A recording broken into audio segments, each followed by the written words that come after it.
So 2024 প্রায় শেষের পথে এবং এই সময়ে এসে আমি টপ 5 একটা অ্যানিমে লিস্ট তৈরি করতে চাচ্ছি, যেটা 2024 সালের ভিতর ওয়ান অফ দ্য বেস্ট ছিল আমার কাছে। 2024 সালে এমন কোনো অ্যানিমে সিরিজ ছিল না, বাট কিছু ছাড়া এমন কোনো অ্যানিমে সিরিজ ছিল না যে অ্যানিমে থেকে হাইপড করার মতো।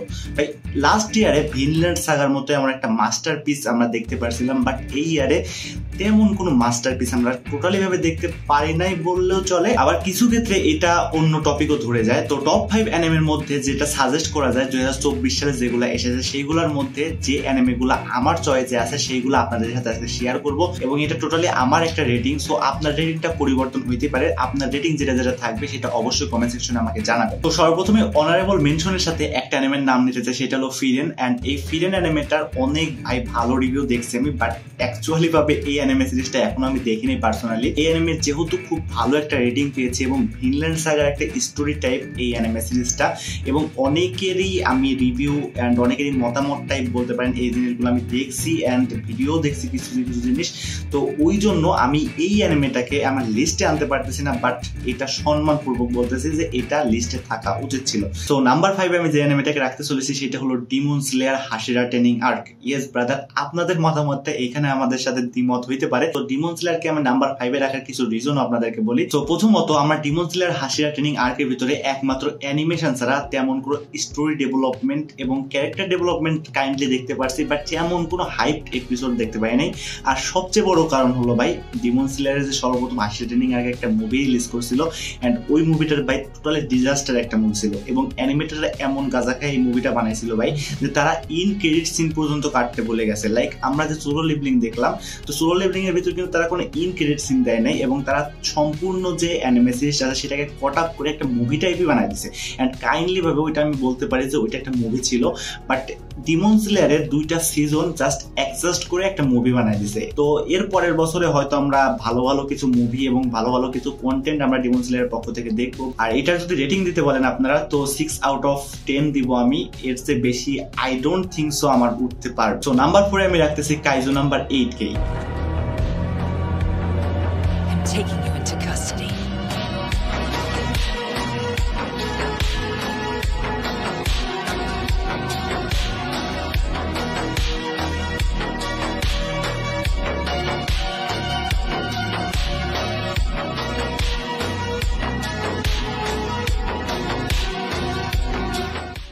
Most hype anime series 2024, and এই অ্যানিমে সিরিজটা ভাই অনেক বেটার লাগে। বাট একটা জিনিস কি, স্টোরির ভিতরে কোনো ইউনিকনেস নাই ভাই। এখানে অ্যানিমেশন অনেক ভালো ছিল এবং আলাদা জিনিস অনেক কিছু কন্টেন্ট দেখতে পারছি, কিন্তু স্টোরি লাইন প্যাডটা কেমন যেন বিগ 3 এর ভিতরে ঢুকে গেছে ভাই। যেখানে আমরা মেইন ক্যারেক্টার হিসেবে কাফকা হিবিনোকে দেখতে পারি, এন্ড কাফকার যে ক্যারেক্টারটা ওইটা মোস্ট লাইকলি নারুটোর যে মেইন প্যাডটা আছে ওইটা ফলো করে, এন্ড সেখানে সাসকের ক্যারেক্টারের মতো একটা ক্যারেক্টার আছে, এখানেও ওই 9টেল ওয়ালা ভাইটা আছে যেখানে কাইজো নাম্বার 8 বলা হয় যাকে, এন্ড ওইটা মেইন ক্যারেক্টারের বডিতে আসে বলেই সে কিন্তু একটা প্যাড চুজ করে, এন্ড তার ভিতরে পাওয়ার আসে। সে পরবর্তীতে কাইজোর বিরুদ্ধে লড়াই করে জাস্ট ওর পাওয়ার নিয়ে, যেমনটা আমরা নারুটোর ভিতরে দেখছি। নারুটো মোস্টলি টাইম 9টেলের পাওয়ারটা ইউজ করে। এই সেম প্যাড মানে বিগ 3 এর প্যাড ধরছে বলে এটাকে আমি নাম্বার 4 রাখতেছি। বাট অ্যানিমে সিরিজটা অনেক বেটার ছিল ভাই, এন্ড অনেক ভালো ছিল, এটা আমি অবশ্যই মেনশন করতেছি। সো দেখতে দেখতে আমরা নাম্বার 3 তে চলে আসছি, এন্ড নাম্বার 3 তে আমি রাখতেছি দেন দাদানকে। ねえ頼むって。誰がそんな噂流してんですか。はあ、お前これどういうつもり。噂流してんのは誰かって聞いてんだぜ。そういう噂流すな。うちだ。そういう噂流すな。うちだ。এই অ্যানিমে সিরিজটা কিন্তু মোস্ট রিসেন্টলি শেষ হয়ে গেছে, 12টা এপিসোড আছে এই অ্যানিমে সিরিজের ভিতরে। আর এইখানে ভাই অনেক ইউনিকনেস দেখতে পাইছি আমি সত্য কথা বলতে। অ্যান্ড এই অ্যানিমেটা সবার এক্সপেকটেশন হাই করতেছিল, মানে প্রথম থেকে হাই ছিল সবার এক্সপেকটেশন যখন মাঙ্গাটা রিলিজ পায় এবং তারপরে যখন অ্যানিমে আসে। অ্যান্ড এইটার অ্যানিমেশন ভাই most likely it was the most epic animation brother I was ever seen. 2024 সালের কথা বলতেছি, 2024 সালের ভিতর সবচেয়ে ভালো অ্যানিমেশন এটারই ছিল I think.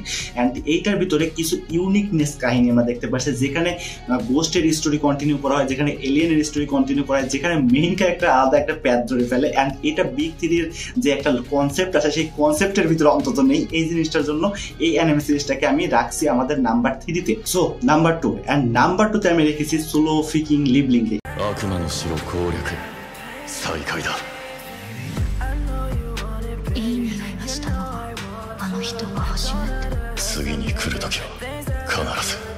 Yes brother, the solo লিবলিং সবার ক্রাশ বলতে পারেন এই অ্যানিমে সিরিজটাকে অ্যানিমে লাভারদের জন্য।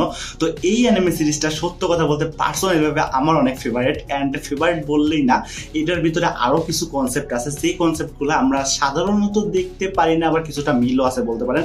বাট এই জিনিসটা মানে এই অ্যানিমে সিরিজটা এমন একটা হাইপ তৈরি করছে ভাই, যে হাইপটা আমরা অনেক দিন যাবত দেখি না। লাস্ট এপিসোডটা যখন আসে, জিনবু ভার্সেস যখন এগ্রিস হয়, তখন ওই ফাইটটার ভিতরে আলাদা লেভেলের একটা এনজয়মেন্ট পেয়েছি, এবং তার সাথে সবার হাইপ তো এটার উপর ছিল। দ্যাটস ওয়াই এটা নাম্বার 2-তে থাকতেছে। So finally comes into number 1, and number 1 আমি যাকে রেখেছি আমার ফেভারিট এন্ড আপনাদেরও ফেভারিট, ইয়েস দ্য ব্লিচ।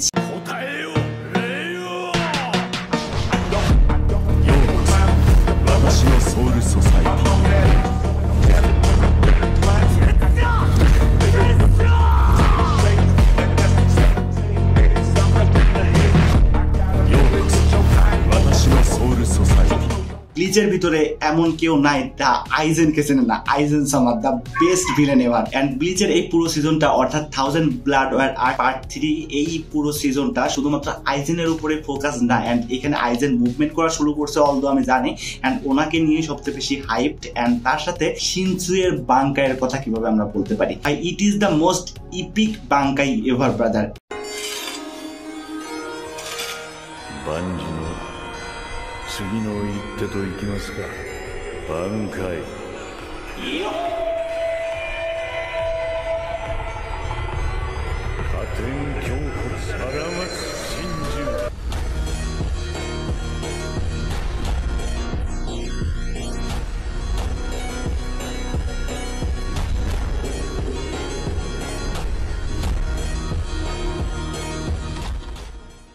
তার সাথে মায়ুরির বাঙ্কাইকে কেমনে বলতে পারি ভাই, it is the most creepiest bankai ever ভাই।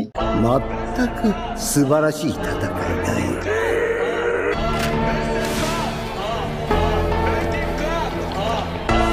বাঙ্কাই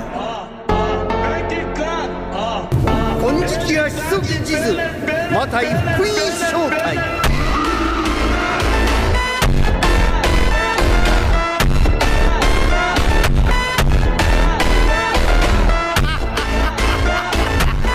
সত্য কথা বলতে মায়ুরির বাঙ্কাইটা যখন দেখছিলাম ভাই, ওই বাঙ্কাইটা ভাই শরীরের ভিতরে একটা গুজ পাম্প এনে দিয়েছিল। অ্যান্ড আমার যে পশমগুলো দেখতেছেন, এই পশমগুলো দাঁড়া হয়ে গেছিল।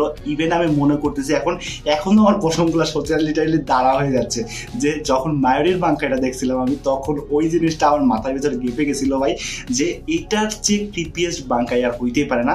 অ্যান্ড শিনচুয়ের বাঙ্কাই কথা আর বলতেছি না ভাই। তো ব্লিচকে নাম্বার 1-এ রাখার মূল কারণ হলো ইট is the most ever favourite anime series in my opinion brother. And আপনারা যদি এখনো ব্লিচ না দেখে থাকেন, প্লিজ কন্টিনিউ করে ফেলেন ভাই। ব্লিচ আপনাদেরকে আলাদা একটা ভাইব দেওয়া শুরু করবে ভাই। আর যখন ওই বাঙ্কাই ওয়ার্ডটা ইউজ করা হবে ভাই, তখন আপনার মাইন্ড ব্লো করতে মাস্ট বি শুরু করবে ভাই। জাস্ট বাঙ্কাই ওয়ার্ডটা শোনার পরে আপনার কানের ভিতর অন্যরকম একটা গুজ বাম্প তৈরি হয়ে যাবে ভাই। তো that's why bleach is the number 1। So এই ছিল আজকের পুরো ভিডিওটা। অ্যান্ড ভিডিওটা আপনাদের কাছে কেমন লাগছে অবশ্যই কমেন্ট সেকশনে জানাবেন। অ্যান্ড যদি আপনাদের কাছে ভালো লাগে অবশ্যই লাইক করবেন, কমেন্ট করবেন, অ্যান্ড সাবস্ক্রাইবটা মাস্ট করে ফেলবেন। কারণ সবাই আমার ভিডিওগুলো দেখতেছে, বাট সাবস্ক্রাইব তো দূরের কথা, কেউ সাবস্ক্রাইব বাটনের উপর একটা মানে ঢিলও ফেলাচ্ছে না। তো প্লিজ সাবস্ক্রাইব করেন। সো দেখা হচ্ছে পরবর্তী কোনো ভিডিওতে। অ্যান্ড আপনার মতামত কি এবং আপনার লিস্ট কোনটা সেটা অবশ্যই কমেন্ট সেকশনে জানাবেন। সো টাটা বাই বাই, আল্লাহ হাফেজ গাইস, সায়োনারা।